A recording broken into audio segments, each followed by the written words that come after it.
Hi అండి, అందరూ ఎలా ఉన్నారు? బాగున్నారా?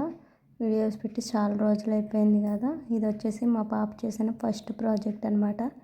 పాప చేసిందంటే మేమే చేసామనుకోండి ప్రాజెక్ట్ అయితే, కానీ ఫస్ట్ టైం పాప స్టేజ్ మీద ప్రాజెక్ట్ అయితే ఎక్స్ప్లెయిన్ చేయడం.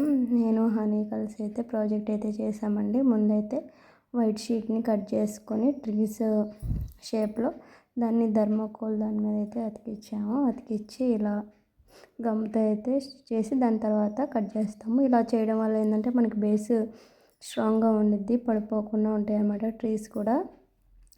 మాకైతే 2 days పట్టిందండి చేయడానికి. ఇలా ట్రీస్ అయిపోయిన తర్వాత వాటికైతే స్కెచ్తో అయితే ఇట్లా డ్రాయింగ్ అయితే వేసామన్నమాట.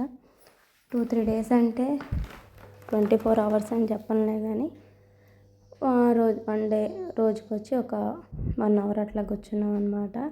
టైం ఉందిలే అని చెప్పి అలా నిదానంగా చేస్తూ ఉన్నాం. చేయడమేమో కానీ చెత్త అయితే చాలా వచ్చింది కట్ చేయడానికి వీటికి. నెక్స్ట్ డే అయితే బేస్ అయితే ప్రిపేర్ చేస్తున్నాము. థర్మాకోల్కి అయితే వైట్ షీట్ అనేది అతికిచ్చేసి దానికి గోడల కోసం అనేది ఇలా బ్లూ కలర్ అయితే వేసాము. తర్వాత ఆ ప్రాజెక్ట్కి సంబంధించిన ఐటమ్స్ అన్నీ దాంట్లో వేసాం. ఇంతకీ ఈ ప్రాజెక్ట్ ఏంటనుకున్నారా? మ్యాథ్స్ ప్రాజెక్ట్ అండి. కిలోమీటర్స్, కేజీస్, అలాగే సెంటీమీటర్స్, వెయిట్ ఇవన్నీ అనమాట ప్రాజెక్టు.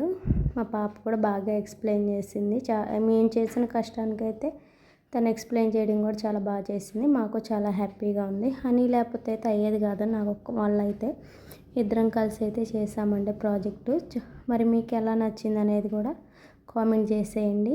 నచ్చితే తెలుసు కదా, లైక్ చేయండి, షేర్ చేయండి, సబ్స్క్రైబ్ చేసుకోవడం మర్చిపోవద్దు. మా పాప ఎలా ఎక్స్ప్లెయిన్ చేస్తే నెక్స్ట్ వీడియోలో